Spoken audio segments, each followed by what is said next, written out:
అనుగ్రహంతో విజయేంద్ర సరస్వతి స్వామి వారి ఆశీస్సులతో అత్యంత వైభవంగా అలాగే అతిరుద్ర యాగం మొత్తం 121 మంది రుద్రానికి అలాగే మన గొల్లపల్లి వారు ఇరగవరం నుంచి వచ్చారు.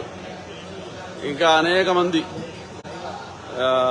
సహస్ర చండీ యాగం అట్లాగే అతిరుద్ర యాగం, లక్ష మోదక మహాగణపతి యాగం.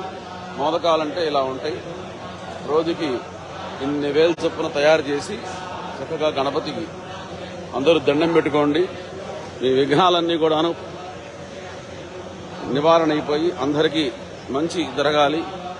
ముగ్గురు స్వాముల యొక్క దివ్యానుగ్రహం ఎంత వైభవంగా జరుగుతుంది. చంద్రశేఖర భట్ గారు దగ్గర ఉంటున్నారు. యజ్ఞనారాయణ గారు విష్ణుభట్ల వారు కన్నాల నుంచి వచ్చారు. వీరంతా కూడాను ఈ కార్యక్రమంలో పాల్గొన్నారు. ఇక్కడ పెద్ద యాగం పార్వతీ పరమేశ్వరులు కాశీ విశ్వేశ్వరుల దివ్య సన్నిధిలో జరుగుతూ ఉంది.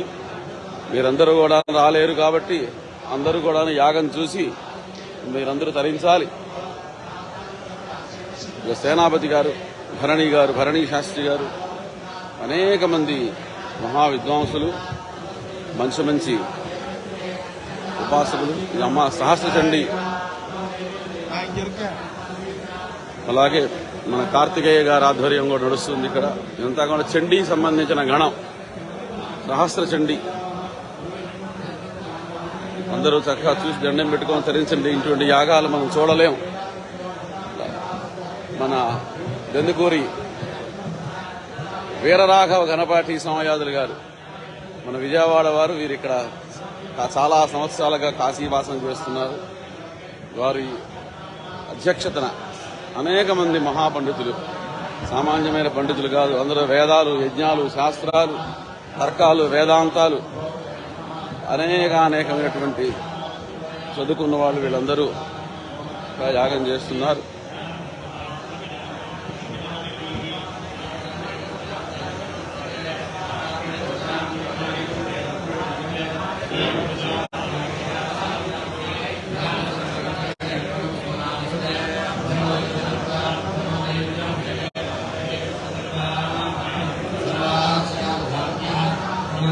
అంతా మన వేదభవనం శ్రీరామ గణపాటి గారి ఒక గణానికి అధ్యక్షులు.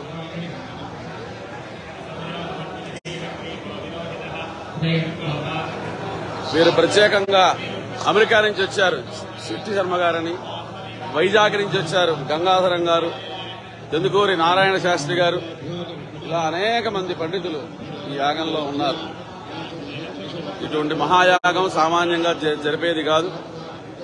భారతీయ పరమేశ్వర దివ్యానుగ్రహం, శంకర విజయేంద్ర సరస్వతి మహాస్వామి వారు లోక కళ్యాణాన్ని కాంక్షించి లోకంలో ఉన్నటువంటి సమస్త ఆది వ్యాధి పీడలు తొలగి సర్వజనులు సర్వ ప్రాణులు సుభిక్షంగా ఉండాలని ఈ కార్యక్రమం చేస్తున్నారు.